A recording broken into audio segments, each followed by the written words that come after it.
Hi, everybody, and welcome to Proline, coming to you direct from Las Vegas. We are the longest-running sports handicapping show in America. I'm Dave Cokin, joined by Jim Feist. We're going to take a look at Week 3 of the NFL, including the Seahawks, Titans, plus the Raiders and Redskins, and we'll have some Vegas sports betting tips to get you ready for another winning weekend. First, Jim, 2-0 with the NFL high roller releases for you in Week 1, and then a perfect 2-0 in Week 2 with an easy under winner on the 49ers, Seahawks, and the Broncos annihilating the Cowboys. Can you do better than 4-0? That's the question. Sure. 6-0 coming up. I have my first college football game of the year going on Saturday, along with a platinum NFL high roller. When you purchase online at jimfeist.com, at checkout, punch in the code JIM50 and get 50% off. Also, if you want to get 7 days of service on the house, go to ProlineTV.com and hit the subscribe button, or you can get a free play every day right to your cell phone by texting GAME. That's GAME to 64600. That's very easy. I can do that. Well, I don't actually need to. Listen, 2-0 with my NFL high rollers in the season after the Ravens got past Cleveland 24-10. You can also get a free daily play from me by texting Cokin 64600. And check out our plays daily at jimfeist.com for articles, videos, podcasts, along with the fast facts. Those are free stats from Jim's personal database. And if you purchase any of my plays at jimfeist.com, make sure to use the promo code DAVE50 at checkout because you're going to save 50% off the total tab. That's pretty good. Before we get to the games, let's take a look at this week's Proline poll question of the week, which is up every Monday on Twitter at Jim Feist Sports. We left the Browns and Rams off because, I don't know, you just get sick of beating up the same organizations all the time. So we limited this to 4 other teams. What is the crummiest managed NFL team? The Jets, also known as the Green Slime, the Colts, the Chargers, or the 49ers? I think we could add other teams. Oh, we could add a few more teams. Yeah, that's one of the problems. We're kind of throwing the NFL under the bus here. 18% of you picked the Chargers, 18% the 49ers, 25% said the Jets, and 39% dumped on the Colts. Ooh, that's I'd be torn between the Jets and Colts. The Jets have been screwing up for longer, so I guess in terms of duration, I would go Jets. But the Colts, Jim Irsay's, he's a little bit of a whack job, I think. Well, that's obvious. I mean, you can tell by some of the things that we've read about him going over. I mean, half the league. I mean, you could go to the Jaguars. You could throw them in there. There's so many teams in the NFL. I don't think the Chargers.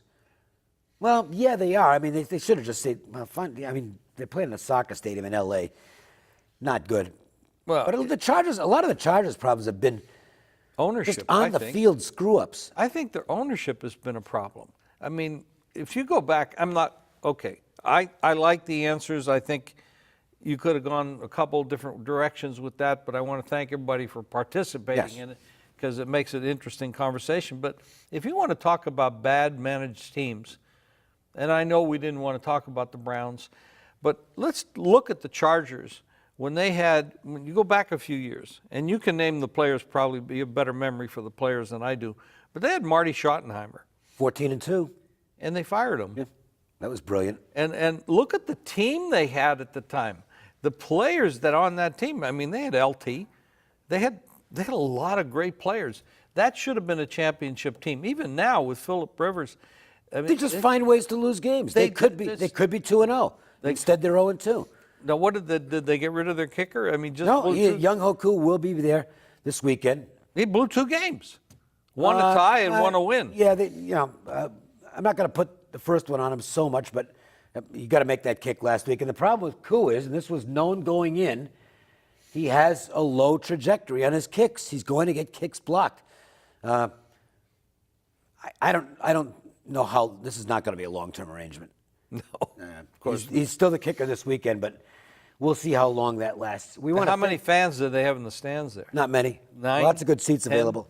And, I don't know, the LA thing is kind of comical to me. It's like Did they forget what happened the last time they had two teams in L.A.?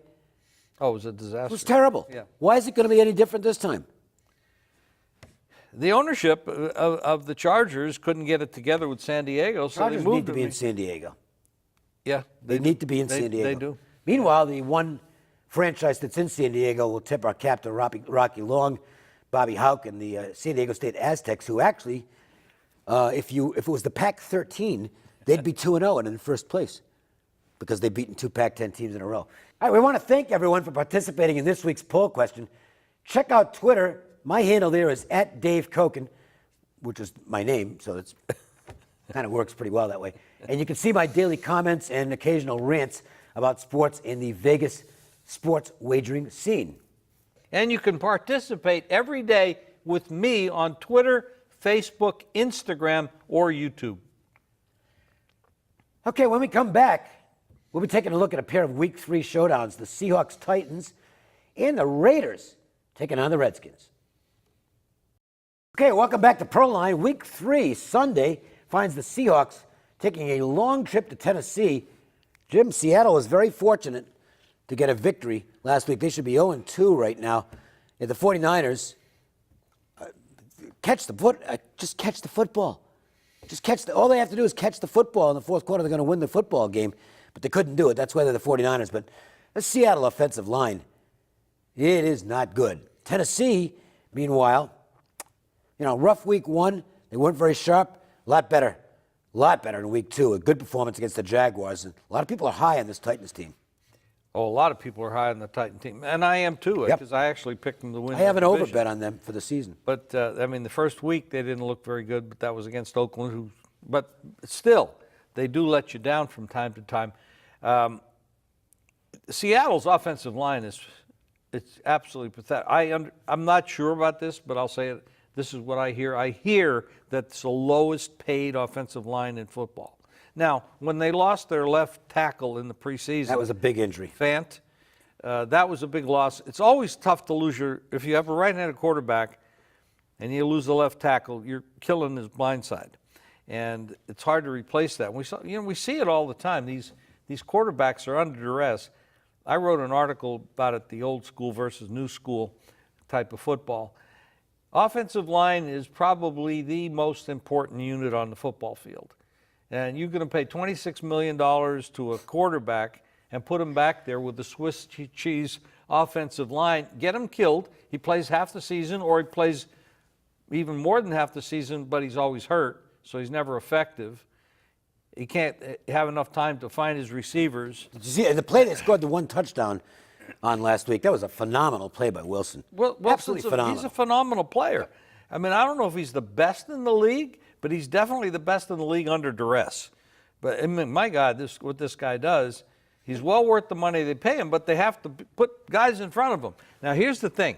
The collective bargaining agreement and the rookie contracts, I don't know if all of you understand this, but a rookie quarterback comes in like Dak Prescott. They're paying him $500,000, $600,000 a year. Wilson was making $500,000, $600,000 a year. When he got to year 4, he went to $27 million or something like that. That's a nice raise. Yeah, I'm waiting for mine, but I don't think you or I are going to get one. $27 million? No, that's not going to happen. Lifetime, maybe? Confident in saying that I'm not going to get a $27 million annual contract. What happens when they pay him all that money? He buys nicer stuff. But what happens to the rest of the team? Well, with the salary. But here's the thing on the Seahawks. This sounds like a familiar refrain because we've said this each of the last 3 years, basically. Coming out of the gate, the team has struggled. But Carroll's an excellent coach, and eventually they start to put things together. And I think that's going to be the same story this year. It might take a while, but Seattle will eventually put things together. And the beauty for them is what else is in their division? San Francisco, which is terrible. Arizona, which is now terrible. The Rams, they aren't any good. I don't see any reason for Seattle fans to be particularly worried. They're going to win this division anyway. Unless they get him hurt. Well, yeah, yes. Obviously, an injury can't handicap that. Yeah. But they will eventually put together a workmanlike offensive line. It might not be a great line, but they're a well-coached team. It's a very good organization. And, I'm just not going to press any panic buttons because they've looked awful the first 2 weeks.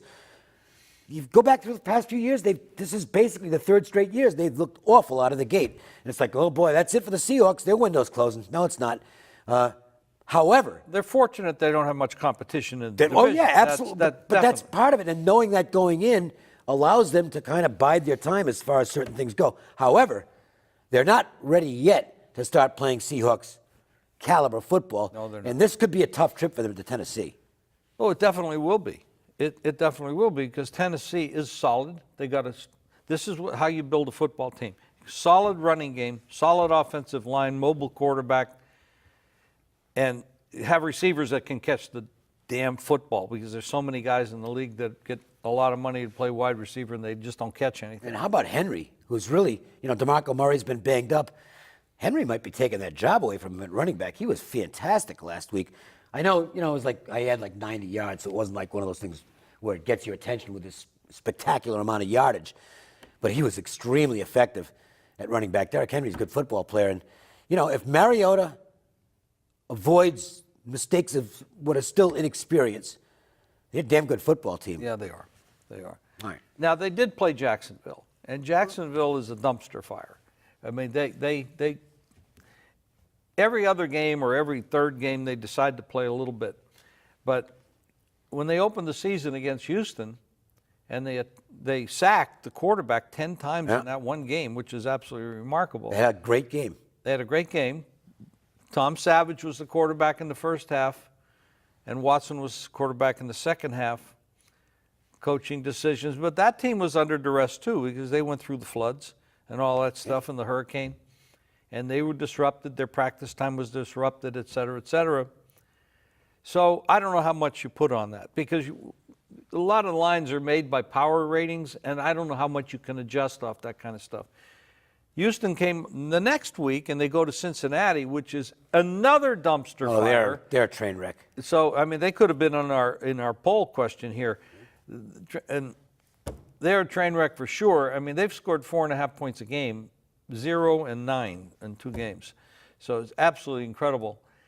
It's when you don't get enough practice time in the preseason.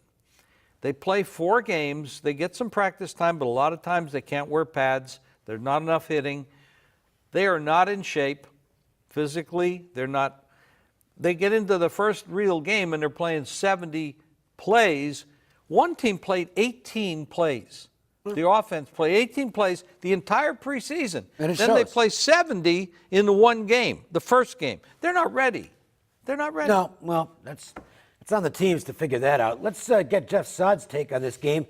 Las Vegas Sports Services is what Jeff represents, and he's with us right now.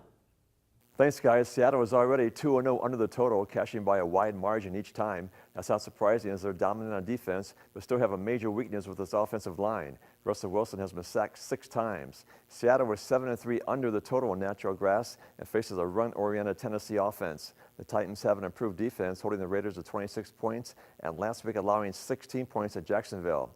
The under is 5-1 when these teams meet. This looks like a battle of field goals. Play Seattle and Tennessee under the total. Okay, let's move to the pass-happy showdown.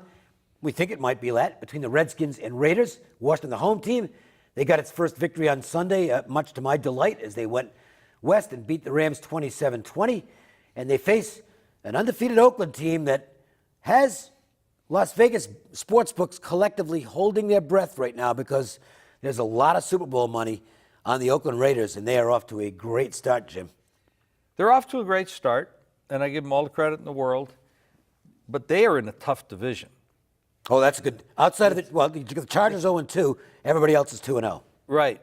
And the Chargers were in a position to possibly win both of those games. I don't know if Oakland's defense is all the way back to where it needs to be to play with these guys because the Chiefs and the Broncos are tough. So this is going to be tough for them. And this is their second trip to the East Coast. Now, I know people are going to say, well, they know how to do this because last year they went to the East Coast 5 times. 5 times, and they did fantastic. Yep. So they're going to do fantastic again here. They're road favorite at Washington. This is not an easy situation.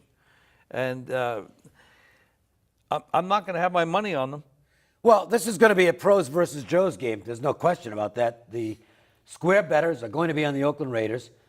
The sharp bettors are going to be more on the Redskins. Before you jump and say, well, pros versus Joes, the pros have been getting smashed by the Joes going back to last season. Second half of last season, the public bettors had a freaking party in the NFL. They made a lot of money. It was not great for the sports books. They just kept getting inundated with New England action and all the big favorites. And they just kept winning and winning and winning. It's starting off that way again this season. And I'm one who looks at this stuff, and I've always put myself in a position where I'd rather be with the sharps than the squares. Having a bookmaking background, if you want to call it that, you generally are better off not being with the public. But that's changed in the NFL the last couple of years. And I don't know that I think the Joes get a little too hung up on the pros get a little too hung up on taking what looks like pro sides and avoiding the obvious. The obvious has been getting there. I think it could again here. I'm probably not going to play this game, but I'm not going against the Raiders in this spot, and I'm not really giving the Redskins a whole lot of credit for their win last week. I thought that Goff completely regressed. He looked like He looked like he was a rookie all over again. He was awful in that game for the Rams, and Kirk Cousins still hasn't really found a stride for the Redskins. They did enough to win the football game last week, but it wasn't what I call a great performance. I agree with everything you said. With one, I want to go back and add to what are the worst organizations, what are the worst teams, what are the teams that underperform more often than not. Half the league is underperforming, and they did last year too. So what that creates is you have these good teams, or even better than good teams. I don't know that we've had a great team in the NFL for a while, but let's say I think the Patriots would qualify. Well, okay. I mean, it's the best franchise in sports. Over a period of time, but not last year necessarily. I don't think they were the best team in football last year. No, I thought they beat the best team in football last year in the Super Bowl. But you know what? That's why they're the best team, because they find a way to come out on top even when they're not the best team. Okay, we can regress to this past week. We all know that the Patriots have issues. They've lost some players, key players. Brady's 40 years old. They don't want to get him banged up. So what does Belichick do? This is why he's such a great coach and a great staff. He comes out and he starts to use a fullback. I mean, hello, run the ball, play good defense, have a decent offensive line. Don't hang your quarterback up there at 6 seconds trying to look for a receiver downfield. Dump passes, backs out of the backfield, fullback runs. I mean, keep an extra guy in the block. Hello, this was written years ago. Woody Hayes, I'm not trying to bring back Woody Hayes, but that's smart football. Well, there's more teams. I actually will give the league credit because we're seeing more teams get back to a ground and pound. Well, they have to. It's always been the way to win football. I'm sorry, and I understand the copycat stuff that exists in college and pro football, but 3 yards in a cloud of dust might not win, but 4 yards in a cloud of dust on a regular basis, you know what that means? First downs, it means you keep the football, you keep your defense off the field, and you win football games. There's never changed. For all the fancy stuff that's out there and these wide open offense and the gimmicks and the hurry up, if you go back and look at stats at the end of the game and you see that one team outrushed the other by a margin of 2-1 or better, they win the game almost all the time. That's right. It's like 90%, okay? I'm not talking point spread, obviously. That's something different entirely. But it's like 85 to 90%, a team that outrushes its opponent by a margin of 2-1 or better. They win the game almost all the time. To me, it just drives me nuts that the teams have gotten away from this. And me as well. Last year, or a couple of years ago, Denver won the Super Bowl. They had a quarterback with the lowest rating in all of football. His name was Peyton Manning. But he was smart. He knew how to dump it off. And the other quarterback was the guy who can't even play third string in the NFL. That's right. That's right. What did they do well?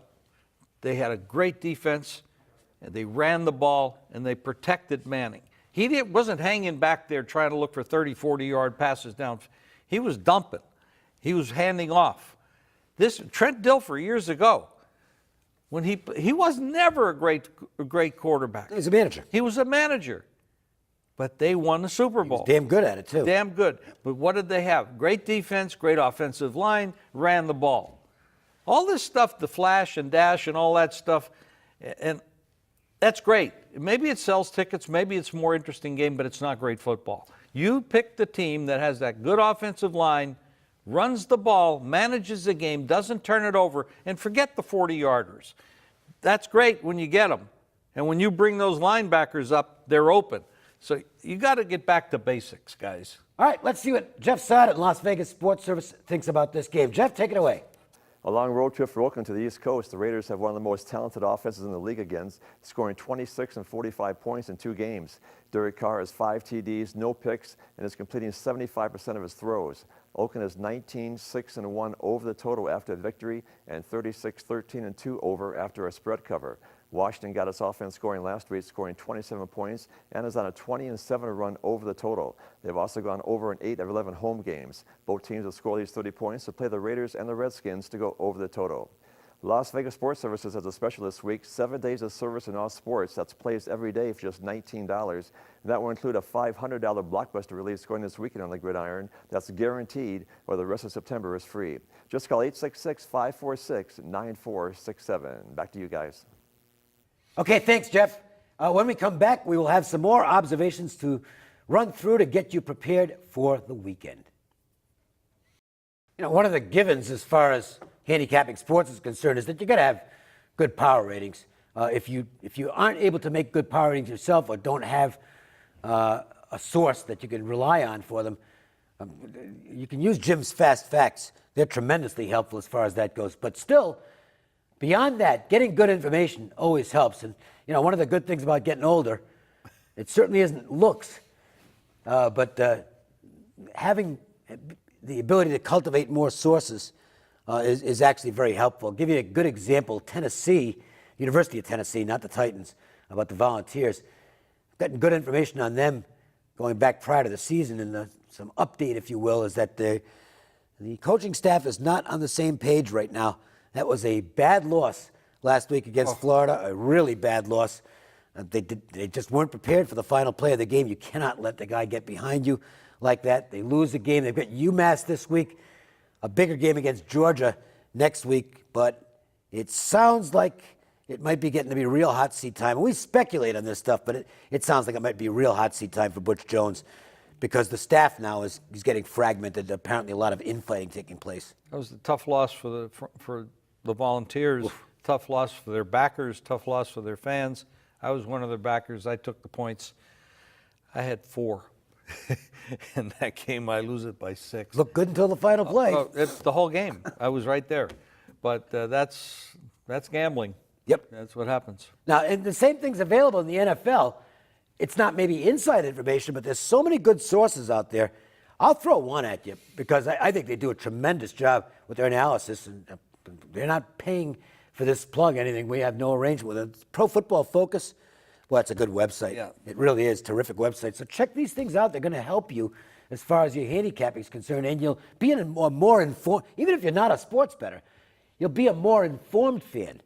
And that way, if you're watching one of these guys on TV, you'll know the guys on TV. We're talking about the talking heads of the network who are just showing up and doing the job, and those who are actually preparing for the job, because a lot of guys out there just saying stuff, and it's like, you haven't watched a damn thing. And there is a difference. Hell yeah. There are analysts on TV that do a darn good job, and other guys that are just there to show up and look pretty. And there are some great websites out there. You have these different metrics and measurements that we have today that we never had before. But the old school stuff is the foundation, and you can't give that up because it means something. And there's a lot of ways to win now, and there's a lot of different ways to bet now. For example, I mean, there's odds out there for like a fourth quarter. How many points is a team going to score in the fourth quarter? There's so many options now. There's just so many ways that you can break a game down and find ways to win a little bit of money. Yeah. Yeah, you pay a little extra juice on some of those bets, but sometimes it's worth it. Well, it's not, some people look at it and say, well, they want to clean people out, with all this action available. Not really. If you're sharp, you can take advantage of it and do better for yourself. And of course, I tell people this all the time. It's 2017.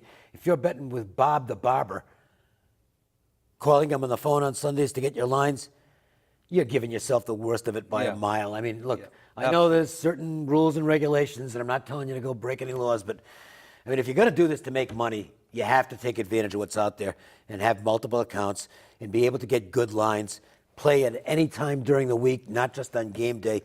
It makes a difference every single week. I know that most people out there have jobs and they have families and they don't have the time to dig into all the things that you and I dig into. So that's one of the things that we provide. We do the work. Now, our opinions aren't always the best, but we do the work to try to cultivate opinions that are the best, or at least the best that we can provide. So we're doing the work where you can't do the work. But if you want to go by instinct, I like this team and I like that team, or I'm a fan, I'm always bet on my homies and stuff like that, well, you're probably going to get carried out at the end of the year, but maybe you'll have more fun doing it that way. Listen, if you're doing it for amusement, if you're doing it to make money, that's one thing. If you're doing it for amusement, to have fun, just back your favorite team. Nothing wrong with that either. If you want free plays from our Vegas experts on a recorded message, just call toll-free 888-294-1970. And if you want free daily plays sent right to your cell phone each and every day, just text GAME, G-A-M-E, to 64600. And if you want a free $50 Inner Circle football release going Saturday, text Proline, 64600. And you can also get a free daily text play from me by texting to Cokin, C-O-K-I-N, 64600. Thanks for joining us. For Jim Feist, I'm Dave Cokin. We'll see you next week with another edition of Proline.